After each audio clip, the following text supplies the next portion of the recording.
Hello everyone, ಎಲ್ರೂ ಚೆನ್ನಾಗಿದ್ದೀರಾ ಅಂತ ಅನ್ಕೊಳ್ತೀನಿ. ಇವತ್ತಿನ ಟಾಪಿಕ್ ಅಪ್ಲಿಕೇಶನ್ಸ್ ಆಫ್ ಡಿರೈವೇಟಿವ್. ಶುರು ಮಾಡೋಣವಾ?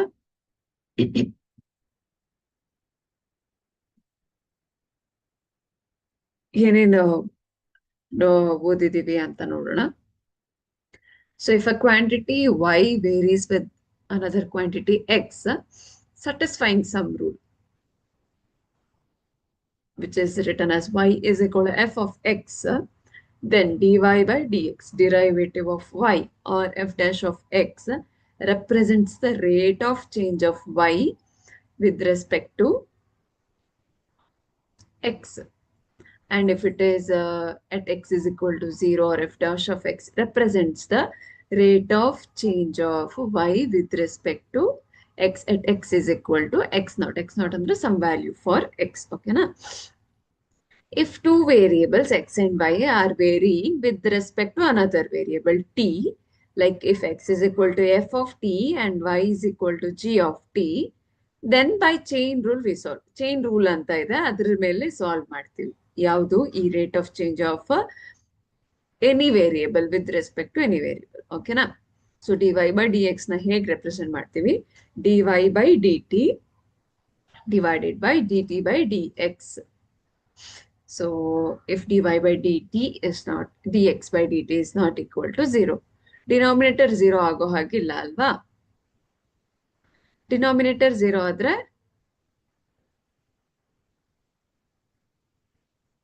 ಇನ್ವ್ಯಾಲಿಡ್ ಆಗುತ್ತೆ. ಸೊ ಇದು 0 ಆಗಬಾರ್ದು. This shouldn't be equal to 0. ಹಾಗಾಗಿ only then d y by d x exist ಆಗುತ್ತೆ. ಇದು ಹೇಗಾಗತ್ತೆ, ವರ್ಕ್ ಆಗುತ್ತೆ ಅಂದ್ರೆ, ಈಗ d y by d x ಅಂತ ಇದ್ರೆ ಇದು ಡಿ ವೈ, ಇದು ಡಿ ಎಕ್ಸ್ ಆಗುತ್ತೆ. ಸೊ ಇದು ವಿತ್ ರೆಸ್ಪೆಕ್ಟ್ ಟು ಟಿ ಮಾಡಿರ್ತೀವಿ, ಇದು ವಿತ್ ರೆಸ್ಪೆಕ್ಟ್ ಟು ಟಿ. ಇದು ಚೈನ್ ರೂಲ್ ಆಗುತ್ತೆ. ಈ ಡಿ ಟಿ ಕ್ಯಾನ್ಸಲ್ ಆದ್ರೂ d y by d x ಅಂತ ರಿಟರ್ನ್ ಆಗುತ್ತಲ್ಲ, ಆ ರೀಸನ್ಗೆ ಈ ತರ ಆಗುತ್ತೆ. ಸೊ ಇದು d t by d x ಅಂತ ಇದ್ರೆ ಇದೇನಾಗತ್ತೆ, d y by d t divided by d x by d t ಆಗಿರುತ್ತೆ. ಸೊ ಈ ಡಿವಿಷನ್ ಏನಾಗುತ್ತೆ, ಮಲ್ಟಿಪ್ಲಿಕೇಶನ್ ಆಗುತ್ತೆ. ಇದು ರೆಸಿಪ್ರೋಕಲ್ ಆಗಿ d t by d x ಆಗುತ್ತೆ. ಸೊ ಇದು ಇಂಟರ್ ರಿಲೇಟೆಡ್ ಅಲ್ವಾ? Okay. So rate of change of y with respect to x ಅಂತ ಇದೆ. ಈ ರೇಟ್ ಆಫ್ ಚೇಂಜ್ ಆಫ್ ಅನ್ನೋದನ್ನ ನಾವ್ ಎಲ್ಲಿ ಕಲ್ತಿದೀವಿ? ಈ ಫಿಸಿಕ್ಸ್ ಅಲ್ಲಿ ಕಲ್ತಿದೀವಿ. Velocity, so distance by time ಅಂತ, ಹಾಗೆ ಆಕ್ಸಲರೇಷನ್ ವೆಲಾಸಿಟಿ ಬೈ ಟೈಮ್ ಅಂತ. So rate of change of ಇಲ್ಲಿ ನಾವು ಸ್ಪೆಸಿಫಿಕಲಿ ಇದನ್ನೆಲ್ಲ ಕಲ್ತಿದ್ದೀವಿ. ಕರೆಕ್ಟಾ? Okay. So function f is said to be increasing on an interval a b if x1 is less than x2 in a comma b such that f of x1 is less than f of x2 for all x1 and x2 belongs to a comma b. ಒಂದು interval ಅಲ್ಲಿ value ಇದೆ, ಅಲ್ಲಿ function define ಆಗಿದೆ ಅಂದ್ರೆ ಆ function ಯಾವಾಗ increase ಆಗತ್ತೆ ಅಂದ್ರೆ, function with respect to x1 function with respect to x2 ಗಿಂತ ಕಮ್ಮಿ ಇದ್ರೆ ಅದು ಇನ್ಕ್ರೀಸಿಂಗ್ ಅಂತ ಹೇಳ್ತಾರೆ. ಅಲ್ಟರ್ನೇಟಿವ್ಲಿ ಇದ್ರ ಫಸ್ಟ್ ಡಿರೈವೇಟಿವ್ ತಗೊಂಡಾಗ greater than or equal to 0 ಇದ್ರೆ ಅದು ಇನ್ಕ್ರೀಸಿಂಗ್ ಫಂಕ್ಷನ್ ಅಂತ ಆಗತ್ತೆ. ಸೊ ಇನ್ಕ್ರೀಸಿಂಗ್ ಆದ್ರೆ function will be greater than or equal to 0 and decreasing ಆದ್ರೆ function will be less than or equal to 0. ಓಕೆನಾ?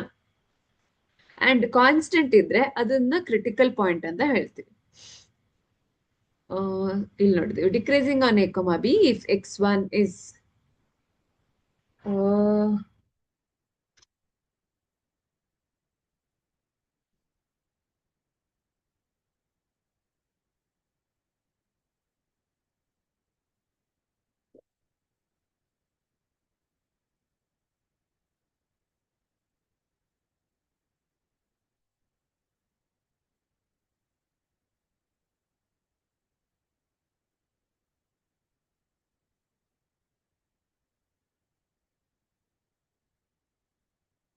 x1 less than x2 in a comma b for f of x1 is greater than f of x2 for all x1 x2 belongs to a comma b. ಅದು decreasing ಫಂಕ್ಷನ್ಗೆ. ಕಾನ್ಸ್ಟೆಂಟ್ಗೆ f of x will be equal to c, where c is a constant. So a point c in the domain of a function of f at which f dash of c is 0 or f is not differentiable, such point we call it as critical points. Okay na? ಈ definitions ಎಲ್ಲ ನಮ್ಗೆ important ಯಾವಾಗ ಅಂದ್ರೆ we will be asked, ನಮ್ಗೆ ಈ ತರ questions ಕೇಳ್ತಾರೆ. Continuous increasing functions ಯಾವ ಪಾಯಿಂಟ್ ಅಲ್ಲಿ ಇನ್ಕ್ರೀಸಿಂಗ್, ಯಾವ ಪಾಯಿಂಟ್ ಅಲ್ಲಿ ಡಿಕ್ರೀಸಿಂಗ್ ಅಂತ, ಇಲ್ಲ ಕ್ರಿಟಿಕಲ್ ಪಾಯಿಂಟ್, ಈ ಫಂಕ್ಷನ್ಗೆ ಕ್ರಿಟಿಕಲ್ ಪಾಯಿಂಟ್ ಯಾವುದು, ಈ ತರದ ಕ್ವಶನ್ಸ್ ಕೇಳಿದಾಗ ನಿಮ್ಗೆ ಡೆಫಿನೇಷನ್ಸ್ ಇಂಪಾರ್ಟೆಂಟ್ ಆಗತ್ತೆ. First derivative.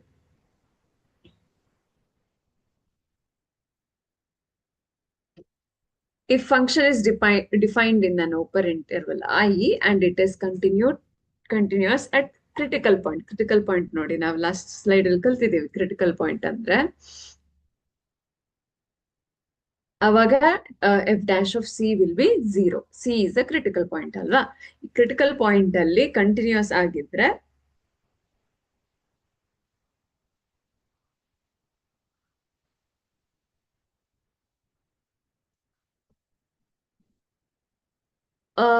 ಈಗ if f dash of x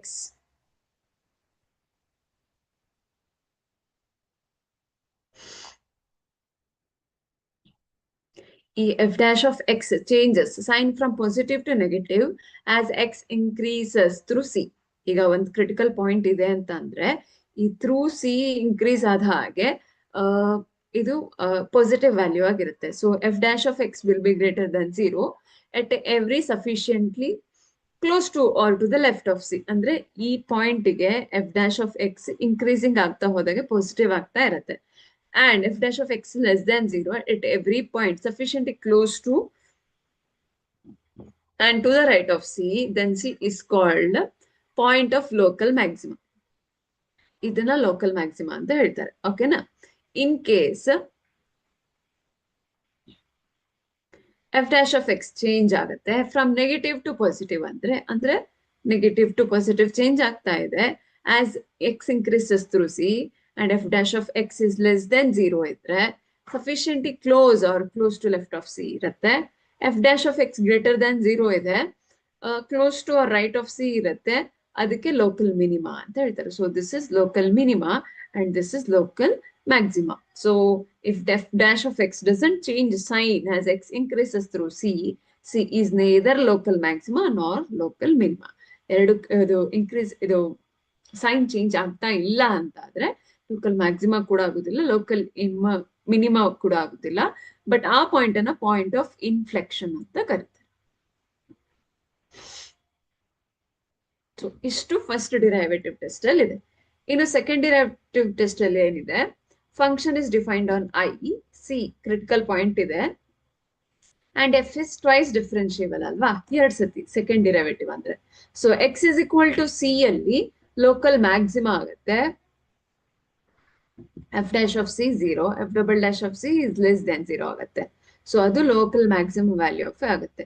x is equal to c local ಮಿನಿಮಾದಲ್ಲಿ f dash of c 0, f double dash of c is greater than 0 ಆಗುತ್ತೆ. ಸೊ ಆ ಕೇಸಲ್ಲಿ ಲೋಕಲ್ ಮಿನಿಮಮ್ ಆಗುತ್ತೆ. So if test fails for both, if ಎರಡು ಕೂಡ 0 ಆದ್ರೆ test fail ಆಗುತ್ತೆ. ಆ ಕೇಸಲ್ಲಿ ಫಸ್ಟ್ ಡಿರೈವೇಟಿವ್ ಟೆಸ್ಟ್ ಇರುತ್ತಲ್ಲ, ಅಲ್ಲಿ ಲೋಕಲ್ ಮ್ಯಾಕ್ಸಿಮಾ ಲೋಕಲ್ ಮಿನಿಮಾ ಅಥವಾ ಪಾಯಿಂಟ್ ಆಫ್ ಇನ್ಫ್ಲೆಕ್ಷನ್ ಸಿಗುತ್ತೆ. ಪಾಯಿಂಟ್ ಆಫ್ ಇನ್ಫ್ಲೆಕ್ಷನ್ ಯಾವಾಗ ಸಿಗುತ್ತೆ, when it doesn't change the sign change ಆಗದೆ ಇರೋವಾಗ ಪಾಯಿಂಟ್ ಆಫ್ ಇನ್ಫ್ಲೆಕ್ಷನ್ಸ್ ನಮ್ಗೆ ಸಿಗುತ್ತೆ. ಕರೆಕ್ಟಾ?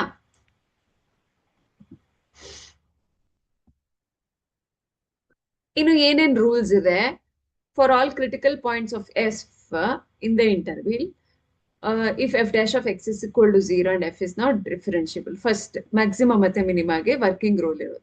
End points of the interval ತಗೊಳ್ಬೇಕು. ಆಮೇಲೆ ಇದೆಲ್ಲ ಪಾಯಿಂಟ್ಸ್ ಅನ್ನ ಲಿಸ್ಟ್ ಮಾಡಿ value for X find out ಮಾಡಿದ್ರೆ ಮ್ಯಾಕ್ಸಿಮಮ್ ಮಿನಿಮಮ್ ಸಿಗುತ್ತೆ. ಅಂಡ್ ಈ maximum minimum absolute value find out ಮಾಡಿದ್ರೆ ವ್ಯಾಲ್ಯೂ ಆಫ್ ಎಫ್ ಸಿಗುತ್ತೆ. ಸಿಂಪಲ್ ಇದೆ.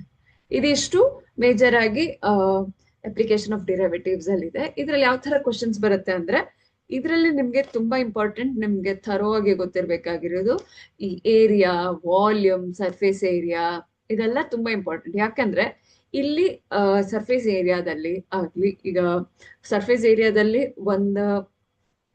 ಒಂದು ಪಾಯಿಂಟ್ ಮೂವ್ ಆಗ್ತಾ ಇದೆ ಅಂತ ಕೊಟ್ರೆ, ಸೊ ಆ ಎಷ್ಟು ಏರಿಯಾದಲ್ಲಿ ಮೂವ್ ಆಗ್ತಾ ಇದೆ ಅಂತ ಕೊಡ್ತಾರೆ. ಇಲ್ಲ ವಾಲ್ಯೂಮ್ ಅಲ್ಲಿ ಇನ್ಕ್ರೀಸ್ ಮತ್ತೆ ಡಿಕ್ರೀಸ್ ಇಂದ ವಾಲ್ಯೂಮ್ ಆಗುತ್ತೆ. ಅದಲ್ಲದೆ ಇದ್ರೆ ರೇಡಿಯಸ್ ಚೇಂಜ್ ಆಗೋ ತರ ಕೊಡ್ತಾರೆ. ಇಲ್ಲ ಅಂದ್ರೆ ವಿತ್ ರೆಸ್ಪೆಕ್ಟ್ ಟು ಟೈಮ್ ಕೊಡ್ತಾರೆ. ಒಂದ್ 3 ನಿಮಿಷಕ್ಕೆ ಎಷ್ಟಾಗತ್ತೆ, 6 ನಿಮಿಷಕ್ಕೆ ಎಷ್ಟಾಗತ್ತೆ, ಹೀಗಿರೋದ್ ಕೊಡ್ತಾರೆ. ಮತ್ತೆ ವೆಲಾಸಿಟಿ ಕೊಡ್ತಾರೆ, ಚೇಂಜ್ ಇನ್ ದ ವೆಲಾಸಿಟಿ ಇದನ್ನು ಕೊಡ್ತಾರೆ. Rate of change of velocity, acceleration ಕೊಡ್ತಾರೆ, ಇದೆಲ್ಲ ಕೊಡ್ತಾರೆ. ಸೊ ಇದೆಲ್ಲ ಮೇಜರ್ ಆಗಿ ಫಿಸಿಕ್ಸ್ ಅಂಡ್ ಇನ್ನೊಂದು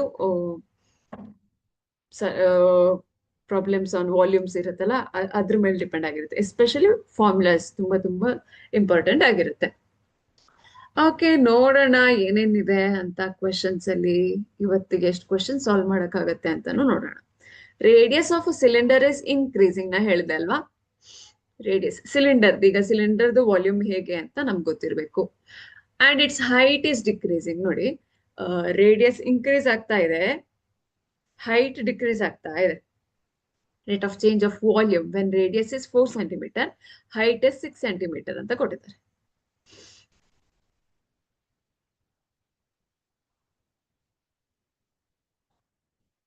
ಈಗ ಆರ್ ಇಸ್ 4 ಮೀಟರ್ ಅಂಡ್ ತುಂಬಾ ಅಬ್ಸರ್ವ್ ಮಾಡ್ಬೇಕು, ಯೂನಿಟ್ಸ್ ಸೇಮ್ ಇದೆಯಾ ಅಂತ. ಇಲ್ಲ ಅಂದ್ರೆ ನಾವು ಚೇಂಜ್ ಮಾಡ್ಕೋಬೇಕು. 6 ಮೀಟರ್ಸ್. ಓಕೆ, ವಾಲ್ಯೂಮ್ ಏನಿದೆ ಸಿಲಿಂಡರ್ದು πr² ಹೆಚ್ಚು ಚೇಂಜ್ ಆಗ್ತಾ ಇದೆ, ಹಾಗಾಗಿ ನಾವು ಡಿಫ್ರೆನ್ಶಿಯೇಟ್ ಮಾಡಬೇಕು.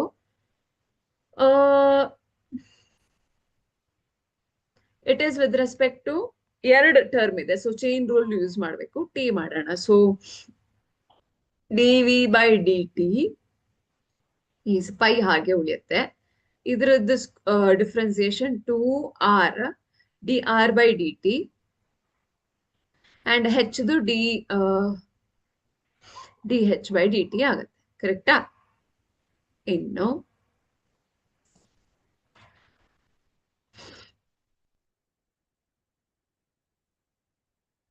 ಓಕೆ, ಸೊ ಇದು ಹೆಚ್ಚು ಉಳಿಯುತ್ತೆ, ಪ್ಲಸ್ ಇದು ಹೆಚ್ಚದು dh/dt πr² ಆಗುತ್ತೆ. ಚೈನ್ ರೂಲ್ ಅಲ್ಲಿ ಅಲ್ವಾ, ಎರಡನ್ನು ಸಪರೇಟ್ ಆಗಿ ಮಾಡಬೇಕು. ಓಕೆ, ಈಗ π ಕಾಮನ್ ಇದೆ, ಇಲ್ಲ ಹಾಗೆ ಇಟ್ಕೋಬಹುದು. π ಇಂಟು 2 ಇಂಟು ಆರ್ ಏನಿದೆ, ಆರ್ ಇಸ್ 4, ಹೆಚ್ ಏನಿದೆ, ಹೆಚ್ ಇಸ್ 6, dr/dt ಅಂದ್ರೆ rate of change of radius. Radius is increasing, ತುಂಬಾ ಇಂಪಾರ್ಟೆಂಟ್, 3 ಮೀಟರ್ಸ್. ಸೊ ಅದು 3. ಇನ್ನು ಹೈಟ್ ಡಿಕ್ರೀಸಿಂಗ್ ಇದೆ. ಡಿಕ್ರೀಸಿಂಗ್ ಅಂದ್ರೆ ವ್ಯಾಲ್ಯೂ ಕಮ್ಮಿ ಆಗ್ತಾ ಇದೆ, ಅಂದ್ರೆ -4 ಆಯ್ತು. π ಹಾಗೆ ಉಳಿಯುತ್ತೆ. Radius is 4². ಅರ್ಥ ಆಗ್ತಾ ಇದೆಯಾ? ಯಾಕೆ ಇದು ಮೈನಸ್ ಬರ್ದಿದ್ದೀನಿ? ಡಿಕ್ರೀಸಿಂಗ್ ರೇಟ್ ಇದೆ. ಡಿಕ್ರೀಸಿಂಗ್ ರೇಟ್ ಇದ್ರೆ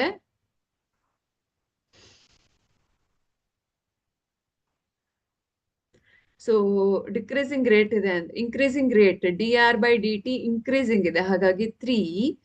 dh/dt ಡಿಕ್ರೀಸಿಂಗ್ ಇದೆ, ಹಾಗಾಗಿ -4. ಯಾಕೆಂದ್ರೆ ಇದು ಡಿಕ್ರೀಸಿಂಗ್ ಇದೆ. ತುಂಬಾ ತುಂಬಾ ಕೇರ್ಫುಲ್ ಆಗಿರ್ಬೇಕು. ಓಕೆನಾ? ಈಗ ಇದು π ಇಂಟು 8 ಇಂಟು 6 3s are 18. ಹೌದಾ? ಇದು -4³ ಇಂಟು π.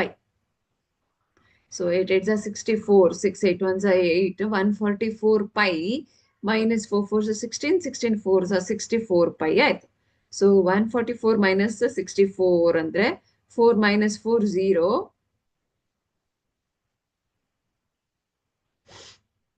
π ಹಾಗೆ ಉಳಿಯುತ್ತಲ್ಲ. 14 minus 6 ಅಂದ್ರೆ 80 π ಆಯ್ತು. 80 π ವಾಲ್ಯೂಮ್ ಇದೆ metre cube per time is second ಅಲ್ವಾ. 80 π ಕ್ಯೂಬಿಕ್ ಮೀಟರ್ ಕ್ಯೂಬಿಕ್ ಮೀಟರ್ ಇಲ್ಲೇ ಇದೆ. ಸೊ 80 π ಇದೆ, ಕನ್ಫ್ಯೂಷನ್ ಆಗ್ಬೇಡಿ, ಇಲ್ಲಿ 80 ಮಾತ್ರ ಇದೆ, ಹಾಗಾಗಿ ಸೊ ಆಪ್ಷನ್ ಎ ನಮ್ಮ answer.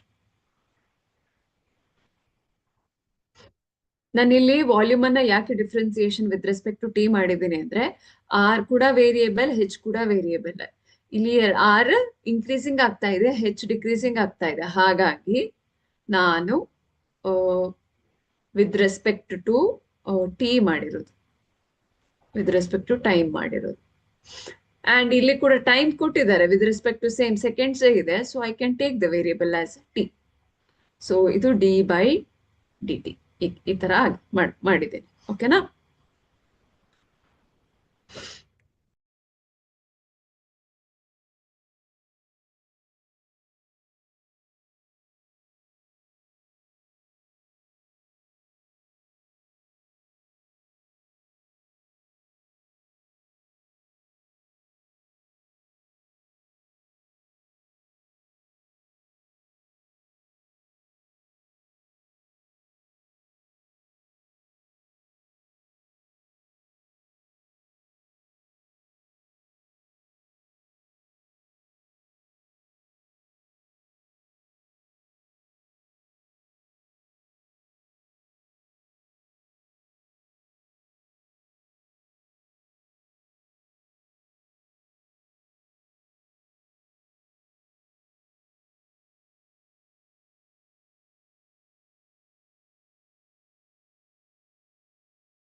Okay, next problem solve ಮಾಡೋಣ.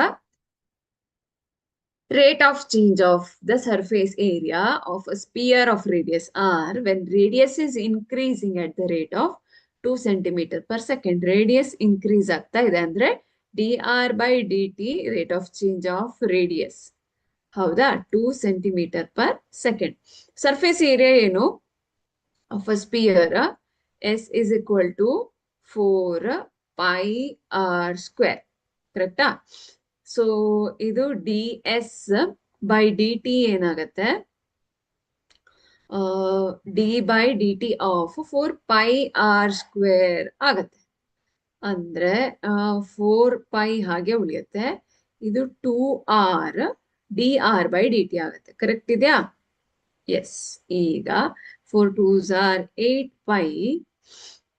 8 pi dr by dt is again 2. ಇದು ಮಲ್ಟಿಪ್ಲೈ ಮಾಡಿದೆ. ಡಿಆರ್ ಬೈ ಡಿ ಟಿ ಇದು ಆರ್ ಹಾಗೆ ಉಳಿಯುತ್ತೆ.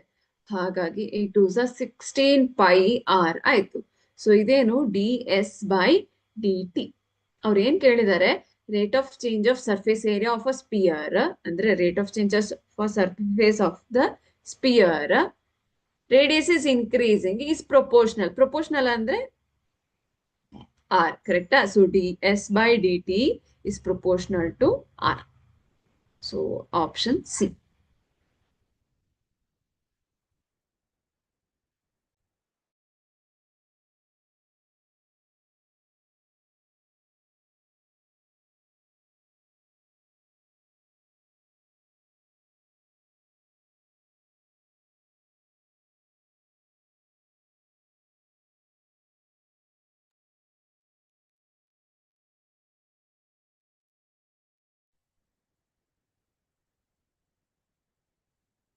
ಪ್ರೊಪೋರ್ಷನಲ್ ಅಂದ್ರೆ ಯಾವ್ದಕ್ಕೆ ಡಿಪೆಂಡ್ ಆಗಿದೆ, ಡೈರೆಕ್ಟ್ ಆಗಿ ಡಿಪೆಂಡ್ ಆಗಿದೆ ಅಂತ ಕೇಳ್ತಾ ಇದಾರೆ.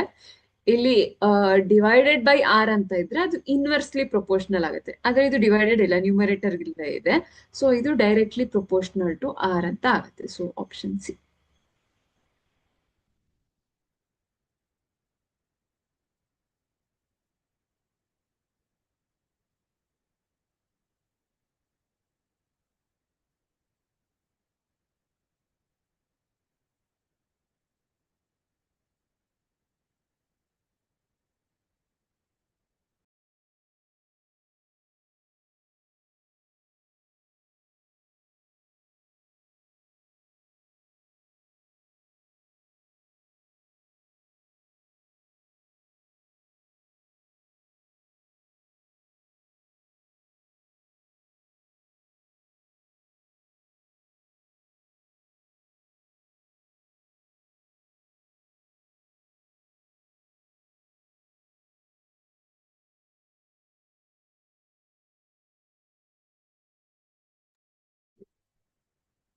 ನೆಕ್ಸ್ಟ್ ಪ್ರಾಬ್ಲಮ್ ಸಾಲ್ವ್ ಮಾಡೋಣ. A particle is moving along the curve ಕೊಟ್ಟಿದ್ದಾರೆ. X is equal to AT square plus BT plus C and AC is equal to B square. Then particle would be moving with uniform ಏನು ಅಂತ ಕೇಳ್ತಿದ್ದಾರೆ. So ಇಲ್ಲಿ ಅದು uniform rotation ಅಲ್ಲೂ ಇರ್ಬೋದು, uniform velocity, uniform acceleration ಇರ್ಬೋದು, uniform retardation ಕೂಡ ಇರ್ಬೋದು. ಸೊ ನಾವು ಚೆಕ್ ಮಾಡೋಣ. X is equal to AT square plus BT plus C. Differentiation with respect to T ಮಾಡಿದಾಗ ಇದು 2AT plus B ಇದೆ. ಓಕೆನಾ? ಸೊ ಇದು ಏನಿದೆ, distance. X is a distance ಅಲ್ವಾ, ಇದು ಡಿಸ್ಟೆನ್ಸ್ ಇದೆ. ಸೊ ಡಿಸ್ಟೆನ್ಸ್ ಬೈ ಟೈಮ್ ಏನಾಗುತ್ತೆ, ಡಿಸ್ಟೆನ್ಸ್ ಬೈ ಟೈಮ್ ವೆಲಾಸಿಟಿ ಆಗತ್ತೆ. ಈಗ ನಾವು ಮತ್ತೆ ಡಿಫ್ರೆನ್ಶಿಯೇಟ್ ಮಾಡ್ತೀವಿ, ಯಾಕಂದ್ರೆ ನಮ್ಗೆ ಇಲ್ಲಿ ವೇರಿಯಬಲ್ ಹಾಗೆ ಉಳ್ಕೊಂಡಿದೆ. We don't have any particular value ಅಂತ ಇಲ್ವಲ್ಲ ಈಗ. ಸೊ ಮತ್ತೆ ಡಿಫ್ರೆನ್ಸಿಯೇಷನ್, ವೆಲಾಸಿಟಿನ ಡಿಫ್ರೆನ್ಸಿಯೇಷನ್ ಮಾಡಿದ್ರೆ ಏನಾಗುತ್ತೆ, it is double derivative d/dt of dx/dt ಆಗತ್ತೆ. ಸೊ ಇದು 2a ಆಗತ್ತೆ. 2a is nothing but a constant. ಇದು ಕಾನ್ಸ್ಟೆಂಟ್, ಡಬಲ್ ಡಿರೈವೇಟಿವ್ ಕಾನ್ಸ್ಟೆಂಟ್ ಇದೆ ಅಂದ್ರೆ v dash derivative of v dash ಅಂದ್ರೆ ಈಗ ಇದು ವೆಲಾಸಿಟಿ ಬೈ ಟೈಮ್ ಆಯ್ತು, ಕರೆಕ್ಟಾ? V dash is velocity with respect to time. Differentiation of velocity with respect to time. Differentiation of velocity with respect to time constant ಇದೆ. So differentiation of velocity with respect to time ಅಂದ್ರೆ ಏನು, this is nothing but acceleration. Acceleration constant ಇದೆ ಅಂತ ಆದ್ರೆ, so ಇದೇನಾಯ್ತು, it is nowhere related. ಈಗ ಇದೇನು major condition ಏನು ಆಗ್ತಾ ಇಲ್ಲ, ಹಾಗಾಗಿ ನಮ್ಗೆ acceleration is the option. Uniform acceleration ಅಲ್ಲಿ ಇದೆ ಅಂತ. ಡಬಲ್ ಡಿರೈವೇಟಿವ್ ಕಾನ್ಸ್ಟೆಂಟ್ ಇದ್ರೆ ಇಟ್ ಇಸ್ ಕಂಟಿನ್ಯೂಸ್ ಅಂತ ಅಲ್ವಾ. So what is continuous? Acceleration. Uniform motion ಅಲ್ಲಿ ಇರೋದು ಆಕ್ಸೆಲರೇಷನ್.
ನೆಕ್ಸ್ಟ್ ಪ್ರಾಬ್ಲಮ್ ಯಾವ್ದಿದೆ ನೋಡೋಣವಾ.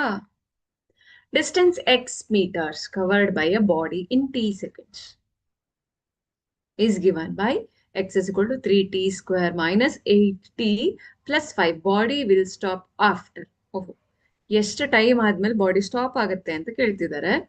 ಬಾಡಿ ಸ್ಟಾಪ್ ಆಗತ್ತೆ ಅಂದ್ರೆ ಫಸ್ಟ್ ಡಿಫ್ರೆನ್ಸಿಯೇಷನ್ 0 ಆಗತ್ತೆ ಅಲ್ವಾ. At what t is equal to 0 ಅಂತ ನೋಡೋಣ. ಎಕ್ಸ್ ಅಂದ್ರೆ 3t square minus 8t plus 5. Differentiation with respect to t. ಯಾಕೆ ಫಸ್ಟ್ ಡಿರೈವೇಟಿವ್ 0, ಇದು nothing but velocity. So velocity 0 ಆದ್ರೆ ಬಾಡಿ ಸ್ಟಾಪ್ ಆಗಿದೆ ಅಂತ ಅರ್ಥ. ಇಲ್ಲ ಬಾಡಿ ಮೂವಿಂಗ್ ಇದೆ ಅಂದ್ರೆ there is a velocity, there is a movement. ಇದು 3 into 2t minus 8 ಅಂದ್ರೆ 6t minus 8. ಇದು 0 ಆಗತ್ತೆ ಅಂದ್ರೆ implies 60 is equal to 8. T is equal to 8 by 6. 8 by 6 ಇಲ್ಲ, so simplified form 2 4s 2 3s 4 by 3 secondsಗೆ body stop ಆಗ್ತಿದೆ. So 4 by 3 is option C. Option C is our answer. Simple, easy ಅನ್ಸ್ತಿದೆ ಅಂತ ಅನ್ಕೊಳ್ತೀನಿ. But ನಾವು major ಆಗಿ ಇಷ್ಟು problems, ಈಗ 4 problems ಮಾಡಿದೀವಿ. ಏನೇನ್ ಚೆಕ್ ಮಾಡಿದೀವಿ? ಒಂದು, variation of volume, increasing and decreasing of height, radius, ಇದು ವಾಲ್ಯೂಮ್ ಅಲ್ಲಿ. ಮತ್ತೆ ಇನ್ನೊಂದು ಸರ್ಫೇಸ್ ಸ್ಪಿಯರ್ ಅಥವಾ ಸರ್ಕ್ಯುಲರ್ ಬಾಡಿ ಬಂದ್ರೆ ಇದು ವೇರಿ ಆಗುತ್ತೆ, ರೇಡಿಯಸ್ ವೇರಿ ಆಗುತ್ತೆ, ಡಿಸ್ಟೆನ್ಸ್ ವೇರಿ ಆಗುತ್ತೆ ಸರ್ಫೇಸ್ ಏರಿಯಾದಲ್ಲಿ. ರೇಡಿಯಸ್ ಮತ್ತೆ ರೇಡಿಯಸ್ ಮೇಜರ್ ಆಗಿ ರೇಡಿಯಸ್, ಇಲ್ಲ ಅಂದ್ರೆ ಸರ್ಫೇಸ್ ಏರಿಯಾ ಏನಿದೆ ಅದು ಚೇಂಜ್ ಆಗುತ್ತೆ, ಡಿಸ್ಟೆನ್ಸ್ ಕವರ್ ಆಗುತ್ತೆ. Of course it is directly proportional to r. Radius change ಆದ್ರೆ ಸರ್ಫೇಸ್ ಏರಿಯಾ ಇಮಿಡಿಯೇಟ್ಲಿ ಚೇಂಜ್ ಆಗುತ್ತೆ. ಅಂಡ್ ಇನ್ನೊಂದು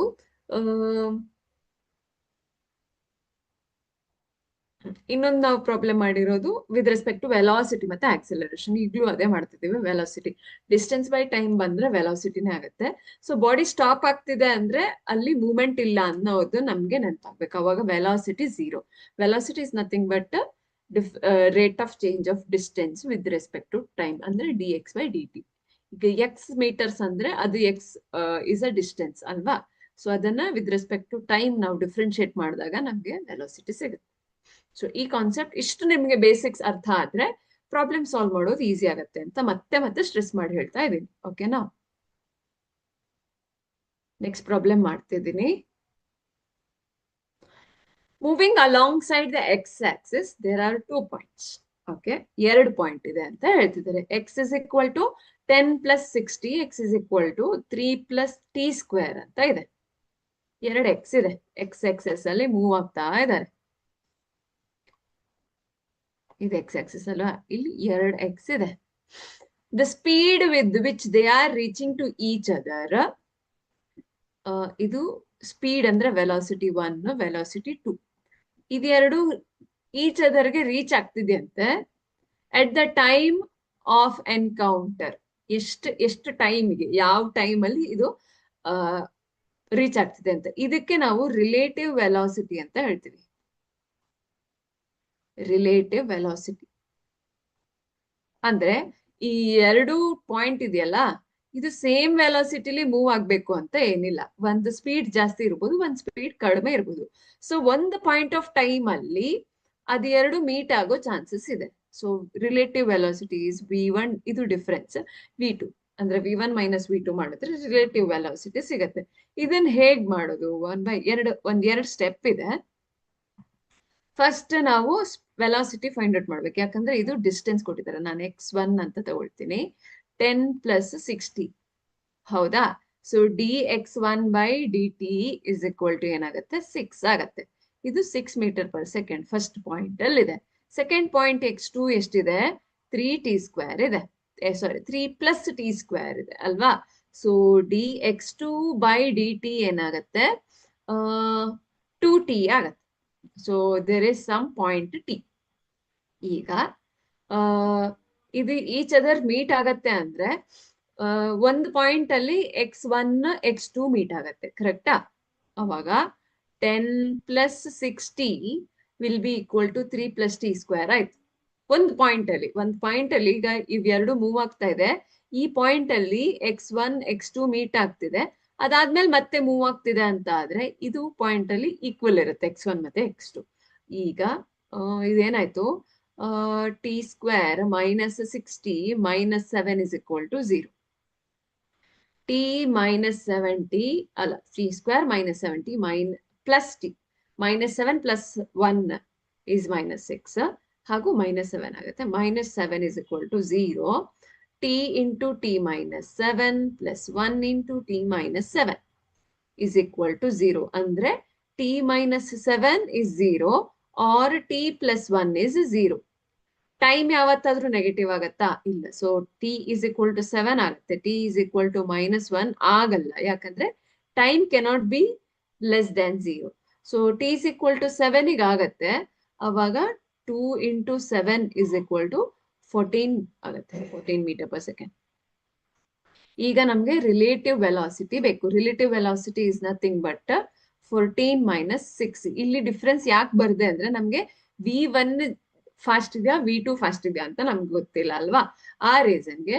ಹಾಗಾಗಿ 14 minus 6 is nothing but 8. Okay, ಇದು ಸೆಂಟಿಮೀಟರ್ ಅಲ್ಲಿದೆ ಅಂತ ಹೇಳಿದ್ದಾರೆ, ನಾನು ಮೀಟರ್ ಅಂತ ಬರ್ಕೊಂಡೆ, sorry. So it is 8 centimetre per second. Relative velocity is 8 centimeter per second, option C. Option C is our answer. ಅರ್ಥ ಆಗಿದೆ ಅಂತ ಅನ್ಕೊಳ್ತೀನಿ. 2 ಪಾಯಿಂಟ್ ಮೂವ್ ಆಗ್ತಾ ಇದೆ, 2 ಪಾಯಿಂಟ್ ಈ ತರ ಮೂವ್ ಆಗ್ತಾ ಇದೆ. ಒಂದು ಫಾಸ್ಟ್ ಇದೆ, ಒಂದು ಸ್ಲೋ ಇದೆ. ಬಟ್ ಏನಿದೆ, ಒಂದು ಪಾಯಿಂಟ್ ಅಲ್ಲಿ ಅವೆರಡು ಮೀಟ್ ಆಗುತ್ತೆ. ಒಂದು ಪಾಯಿಂಟ್ ಅಲ್ಲಿ ಮೀಟ್ ಆದಾಗ ಏನಾಗುತ್ತೆ, ಪಾಯಿಂಟ್ ಸೇಮ್ ಆಗುತ್ತೆ, ಸ್ಪೀಡ್ ಆ ಪಾಯಿಂಟ್ ಅಲ್ಲಿ ಸೇಮ್ ಇರುತ್ತೆ. ಕರೆಕ್ಟ್, ಎರಡು ಇರೋದು ಪಾಯಿಂಟ್ ಸೇಮ್ ಇರುತ್ತೆ, ಮತ್ತೆ ಮೂವ್ ಆಗುತ್ತೆ. ಆ ತರ ಇದೆ ಅದು ಕಾನ್ಸೆಪ್ಟ್. ಹಾಗಾಗಿ ನಾವು ಎರಡರದ್ದು ಸ್ಪೀಡ್ ಕ್ಯಾಲ್ಕುಲೇಟ್ ಮಾಡಬೇಕು, ಅಂದ್ರೆ ವೆಲಾಸಿಟಿ ಕ್ಯಾಲ್ಕುಲೇಟ್ ಮಾಡಬೇಕು. Velocity is nothing but distance by time ಅಲ್ವಾ. ಸೊ ಡಿಸ್ಟೆನ್ಸ್ ಎರಡದು ವೆಲಾಸಿಟಿ ಕ್ಯಾಲ್ಕುಲೇಟ್ ಮಾಡಿದಾಗ ನಿಮ್ಗೆ ಸಿಗುತ್ತೆ. ಒಂದು ಪಾಯಿಂಟ್ ಆಫ್ ಟೈಮ್ ಅಲ್ಲಿ ಎರಡರದ್ದು ಪಾಯಿಂಟ್ಸ್ ಈಕ್ವಲ್ ಆಗಿರುತ್ತೆ. So you get the value of time. ಯಾವ ಟೈಮ್ಗೆ 7 ಸೆಕೆಂಡ್ಸ್ಗೆ ಸಿಗುತ್ತೆ.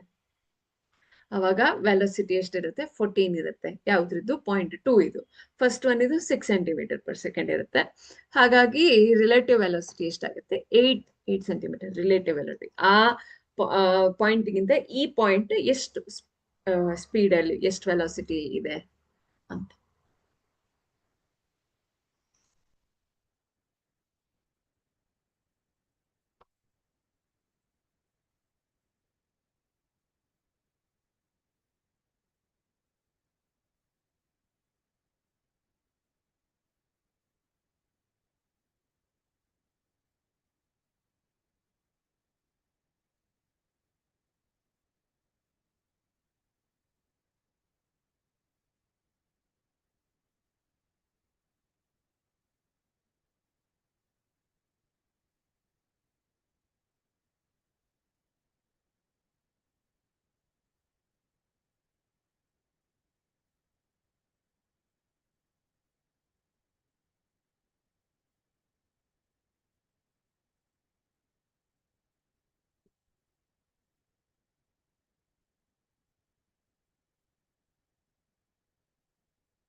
ನೆಕ್ಸ್ಟ್ ಪ್ರಾಬ್ಲಮ್ ಸಾಲ್ವ್ ಮಾಡೋಣ.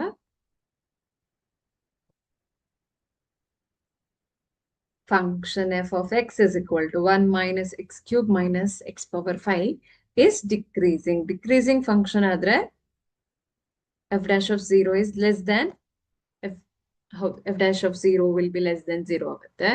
Increasing ಆದ್ರೆ will be greater than 0 ಆಗುತ್ತೆ. So f dash of x find out ಮಾಡಬೇಕು ನಾವು. ಏನ್ ಕೊಟ್ಟಿದ್ದಾರೆ, f of x ಕೊಟ್ಟಿದ್ದಾರೆ.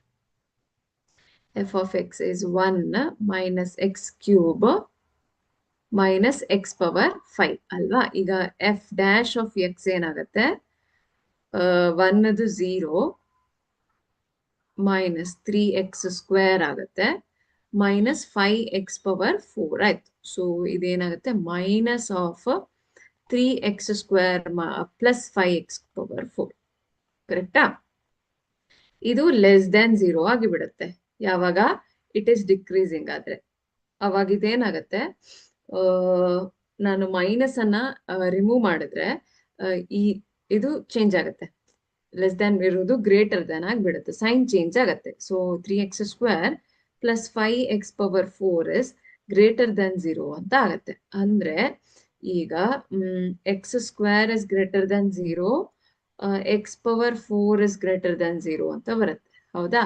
Which means 3x² 5x⁴ greater than 0 ಅಂತ ಆಗಿಬಿಡುತ್ತೆ. ಈ ತರ ಆದಾಗ at x is equal to 0 sum 0 ಆಗುತ್ತೆ. ಈ ಸಮ್ ಏನಿದೆ ಈಗ x is equal to 0 sum ಇದೆಯಲ್ಲ, ಇದು 0 ಆಗಿಬಿಡುತ್ತೆ.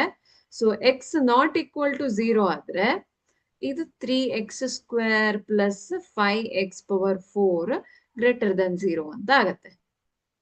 ಓಕೆನಾ. ಹಾಗಾಗಿ ಈ ಡಿಕ್ರೀಸಿಂಗ್ ಅಲ್ಲಿ ಯಾವ ವ್ಯಾಲ್ಯೂ ಆಫ್ ಎಕ್ಸ್ಗೆ ಅಂದ್ರೆ ಎಲ್ಲಾ ವ್ಯಾಲ್ಯೂಗೆ ಸ್ಯಾಟಿಸ್ಫೈ ಆಗುತ್ತೆ. ಕರೆಕ್ಟಾ? ಸೊ ಇದು ಡಿಕ್ರೀಸ್ ಆಗ್ತಾ ಇದೆ. ಎಕ್ಸ್ ಇಸ್ ಈಕ್ವಲ್ ಟು 0 ಆದ್ರೆ 0 ಆಗುತ್ತೆ. ಎಕ್ಸ್ ಇಸ್ ಈಕ್ವಲ್ ಟು ಇದಾದ್ರೆ ಈ ವ್ಯಾಲ್ಯೂ ಗ್ರೇಟರ್ ದನ್ 0 ಆಗುತ್ತೆ. So it is decreasing for all X. So for all X ಅಂತ ಇರೋದು ನಮ್ಗೆ ಆಪ್ಷನ್ ಡಿ ಅಲ್ಲಿ. ಹಾಗಾಗಿ option d is the correct answer. In case ಈಗ 3x² - 5x⁴ ಅಂತ ಇದ್ರೆ ಅವಾಗ ನಮ್ಗೆ ಇಲ್ಲಿ ಇದು ಲೆಸ್ ದ್ಯಾನ್ ಇದು ಅಲ್ಲೊಂದು ಕ್ಲಾಸ್ ಬರ್ತಾ ಇತ್ತು, 5 ಮತ್ತೆ 1 ಒಳಗಡೆ ಇರಬೇಕು ಅನ್ನೋದೆಲ್ಲ. ಆ ತರ ಇಲ್ಲ, ಈಗ ಎರಡು ಪಾಸಿಟಿವ್ ಇದೆ. ಹಾಗಾಗಿ ಎಕ್ಸ್ ಇಸ್ ಈಕ್ವಲ್ ಟು 0 ಆದ್ರೆ ಸಮ್ ಫುಲ್ 0 ಆಗುತ್ತೆ. ಎಕ್ಸ್ ನಾಟ್ ಈಕ್ವಲ್ ಟು 0 ಆದ್ರೆ ಆ ಸಮ್ ಗ್ರೇಟರ್ ದನ್, ಯಾಕಂದ್ರೆ ಇಲ್ಲಿ ಪಾಸಿಟಿವ್ ಸ್ಕ್ವೇರ್ಸ್ ಇದೆ, ಅದು ಗ್ರೇಟರ್ ದನ್ 0 ಆಗುತ್ತೆ. So for any value of X ಅಂದ್ರೆ ಫಾರ್ ಆಲ್ ವ್ಯಾಲ್ಯೂ, ಎನಿ ಅಲ್ಲ ಆಲ್ ವ್ಯಾಲ್ಯೂ ಆಫ್ ಎಕ್ಸ್ ಬರುತ್ತೆ. ಎನಿ ಅಂದ್ರೆ 1 2 3 ಇಷ್ಟ ತಗೋಬಹುದು. ಆಲ್ ವ್ಯಾಲ್ಯೂ ಅಂದ್ರೆ ನೀವು -1 ತಗೋಬೇಕು, +1 ತಗೋಬೇಕು. ಹಾಗೆ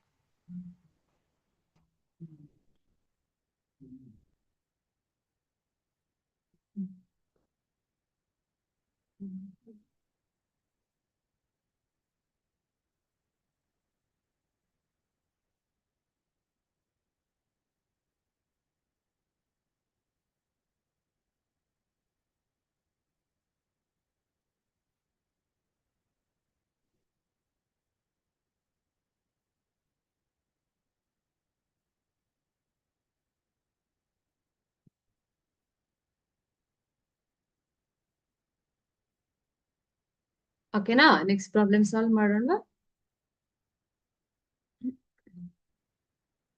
function f of x is increasing, strictly increasing ಅಂದ್ರೆ ಗ್ರೇಟರ್ ದನ್ 0 ಅಲ್ವಾ? ಫಾರ್ ಆಲ್ ಎಕ್ಸ್ ಇಫ್ ಇದು ಸ್ಟ್ರಿಕ್ಟ್ಲಿ ಇನ್ಕ್ರೀಸ್ ಆಗ್ತಾ ಇದೆ ಅಂತೆ. ಸೊ ನಮ್ಗೆ ಕೆ ವ್ಯಾಲ್ಯೂ ಬೇಕೀಗ.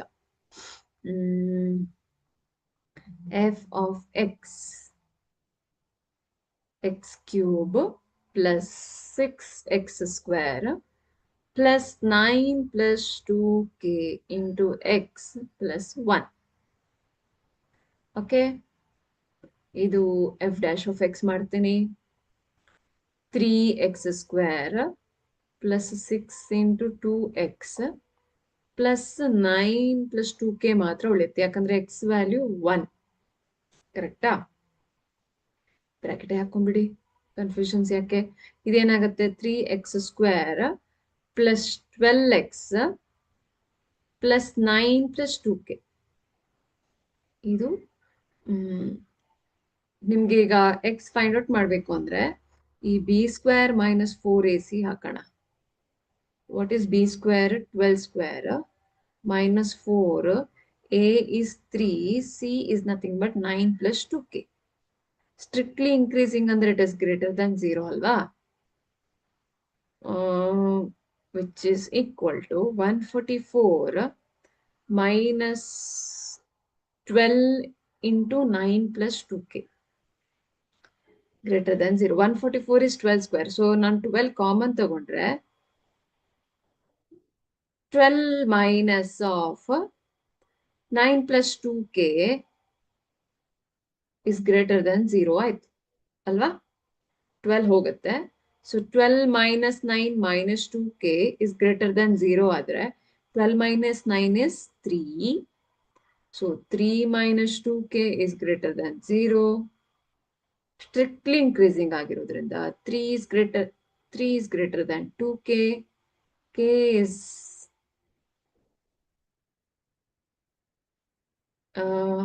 ಇಲ್ಲಿಗ +2k ಮಾಡ್ತೀವಿ. +2k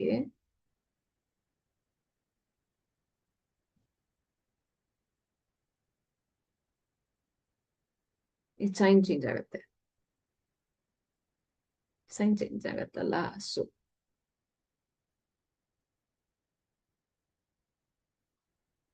so k is greater than 3/2 ಅಂತ ಆಗುತ್ತೆ.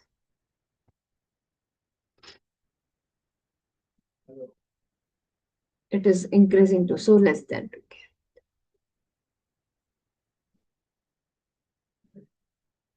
Okay, correct. So option A.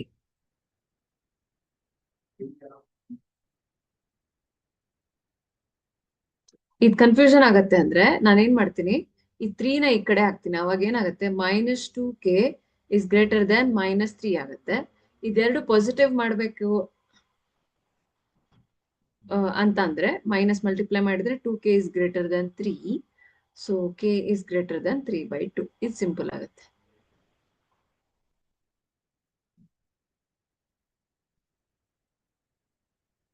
ಎರಡು ಕಡೆ ಸೈನ್ ಚೇಂಜ್ ಮಾಡೋದ್ರಿಂದ, ಇಲ್ಲ -2k ಹಾಗೆ ಉಳ್ಕೊಳ್ಳಿದ್ರೆ -3/-2 ಅಂತ ಮಾಡಿದ್ರು ಓಕೆ. ಈಗ okay. So k is greater Dhan 3/2 ಅಂತ.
ನೆಕ್ಸ್ಟ್ ಪ್ರಾಬ್ಲಮ್ ಸಾಲ್ವ್ ಮಾಡೋಣ. Function is defined by f of x is equal to 4x power 4 minus 2x plus 1 is increasing. ಓಕೆನಾ, ಯಾವ ವ್ಯಾಲ್ಯೂಗೆ ಇನ್ಕ್ರೀಸಿಂಗ್ ಅಂತ. f of x is 4 times x power 4 minus 2x plus 1 ಆದ್ರೆ f dash of x ಏನಾಗುತ್ತೆ, 4 into 4x cube minus 2 ಆಯ್ತು. ಹೌದಾ, ಅಂದ್ರೆ 16x³ minus 2. Strictly increasing ಅಂದ್ರೆ f dash of x is greater than 0 ಆಗುತ್ತೆ. ಅವಾಗ 16x³ minus 2 is greater than 0. 16x³ 2 x³ is greater than 2/16 ಆಯ್ತು. ಅಂದ್ರೆ x³ is greater than 2 1s are 2 8s. ಹೌದಾ, so cube root ತೆಗೆದ್ರೆ ಏನಾಗುತ್ತೆ, x³ root. Taking cube root ಅಂತ ಬರೆದ್ರೆ cube root of 1/8 ಅಂದ್ರೆ 1/2. 8 ಕ್ಯೂಬ್ ರೂಟ್ ಇಸ್ 2 ಅಲ್ವಾ. X greater than 2 ನಮ್ಗೆ ಆಪ್ಷನ್ ಡಿ ಅಲ್ಲಿದೆ.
Okay, next problem.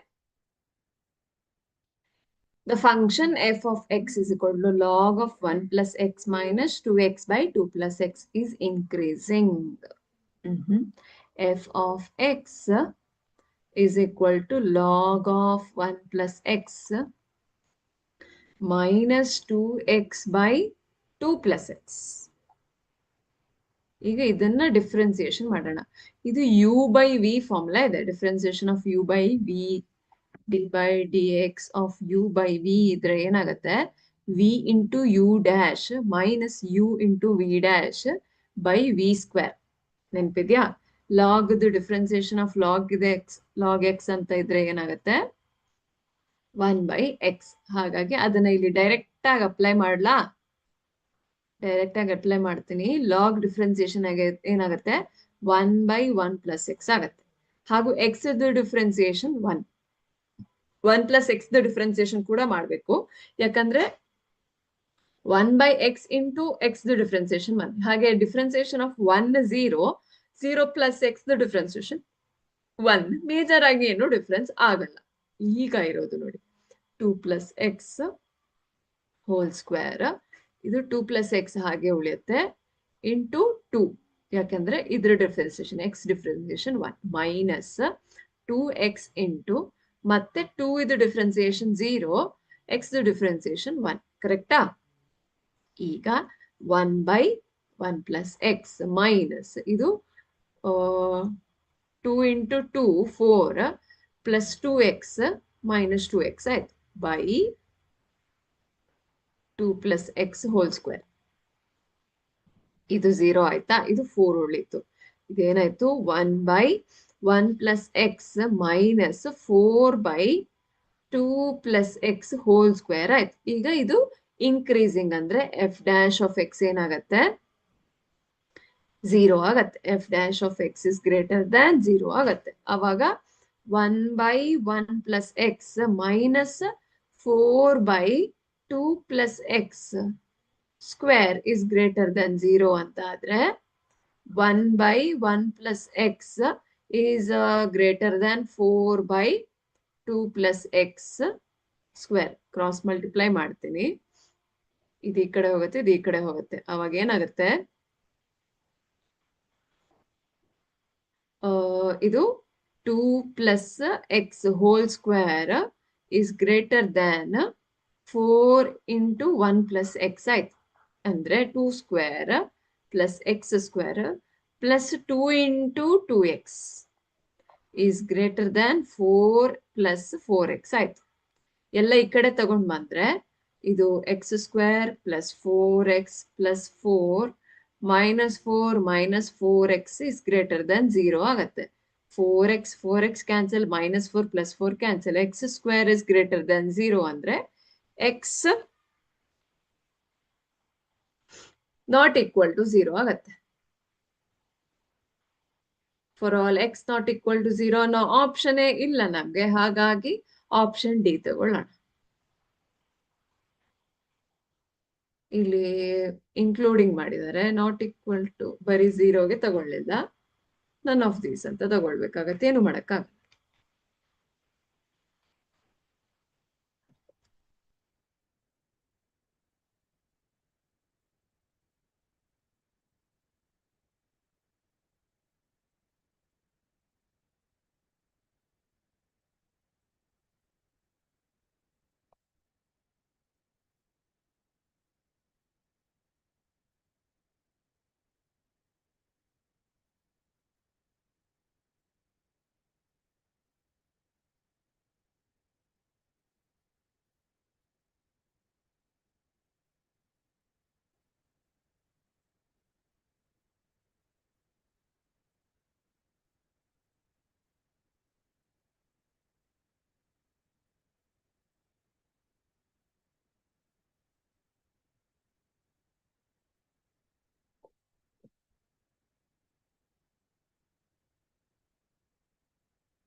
ಇಲ್ಲಿ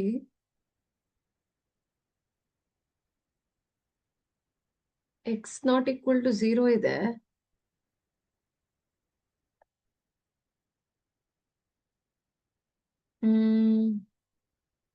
ಫಾರ್ 1 ಪ್ಲಸ್ ಎಕ್ಸ್ ಏನಾಗುತ್ತೆ?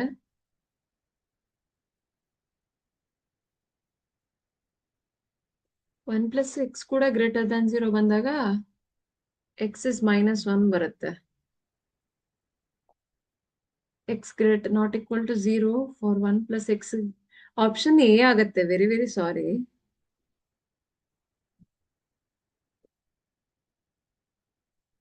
ಎಕ್ಸ್ ನಾಟ್ ಈಕ್ವಲ್ ಟು 0 ಇದೆ ಅಂಡ್ ಎಕ್ಸ್ ಫಾರ್ 1 ಪ್ಲಸ್ ಇದು 1 ಪ್ಲಸ್ ಎಕ್ಸ್ಗೆ ಎಕ್ಸ್ ಗ್ರೇಟರ್ ದನ್ -1 ಬರುತ್ತೆ ಅಲ್ವಾ? ಇಲ್ಲಿ ಎಕ್ಸ್ ಗ್ರೇಟರ್ ದನ್ -1 ಬರುತ್ತೆ and x not equal to 0 ಬರುತ್ತೆ. ಸೊ -1 ಇಂದ ನಾಟ್ ಈಕ್ವಲ್ ಟು 0 ಅಂದ್ರೆ ಆಪ್ಷನ್ ಎ ಬರುತ್ತೆ.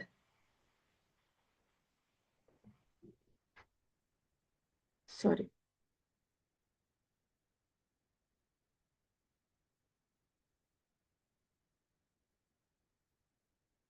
For all x not equal to 0.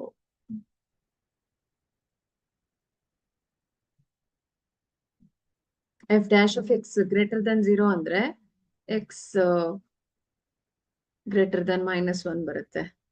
So x is equal to -1 ಬರಲ್ಲ, x greater than -1 ಬರುತ್ತೆ. ಹಾಗಾಗಿ ಈ -1 ಮತ್ತೆ 0 ಕಂಬೈನ್ ಮಾಡಿದ್ರೆ ನಮ್ಗೆ -1, ಬರುತ್ತೆ.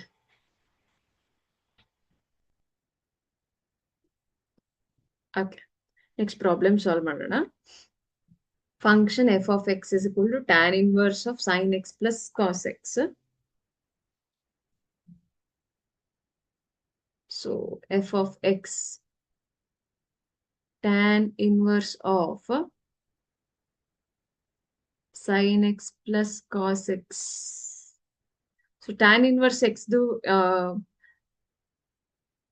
differentiation 1 by 1 plus x square. X is nothing but sin x plus cos x ಇದೆ. And x the differentiation ಅಂದ್ರೆ differentiation of ಇದರ differentiation ಏನಾಗುತ್ತೆ? sin x the differentiation cos x the differentiation minus sin x ಆಗತ್ತೆ. ಈಗ cos x minus sin x divided by 1 plus sin square x plus cos square x plus 2 sin x cos x. 2 sin x cos x ಅಂದ್ರೆ sin 2x ಅಲ್ವಾ? Okay, ಇದು 1, ಇದು 1, ಇದು 2 ಅಲ್ಲ sin 2x ಆಗತ್ತೆ. sin 2x. So 1 plus 1 plus sin 2x ಆಗತ್ತೆ, which is equal to cos x minus sin x by 2 plus sin 2x ಆಯ್ತು. ಈಗ ಇದು ಗ್ರೇಟರ್ ದ್ಯಾನ್ 0 ಆದ್ರೆ ರಿಅರೇಂಜ್ ಮಾಡಿದ್ರೆ cos x minus sin x is greater than 2 plus sin 2x ಆಯ್ತು. Sin always lies between -1 to +1 ಅಲ್ವಾ? sin x +2 ಮಾಡಿದ್ರೆ ಏನಾಗುತ್ತೆ? +2 through out ಮಾಡಿದ್ರೆ ಇದು 1 less than 2 plus sin 2x. 2 plus sin 2x is less than 3 ಆಯ್ತು. ಆಗ ಇನ್ನು cos x minus sin x greater than 0 ಅಂದ್ರೆ cos x is greater than sin x ಆಯ್ತು. ಸೊ ಈ sin ಮತ್ತೆ cos x -π/2 ಇಂದ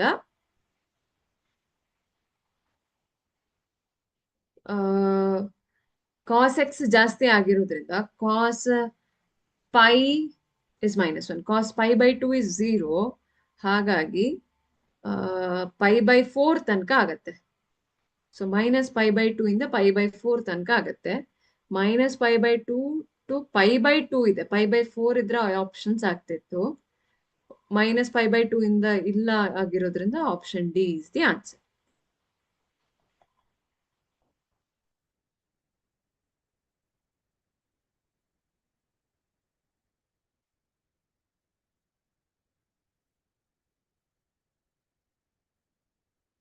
ಇವತ್ತಿನ ಕ್ಲಾಸಸ್ ಮುಗಿಸ್ತಾ ಇದ್ದೀವಿ. ನೆಕ್ಸ್ಟ್ ಕ್ಲಾಸಲ್ಲಿ ಮೀಟ್ ಮಾಡೋಣ. Thank you.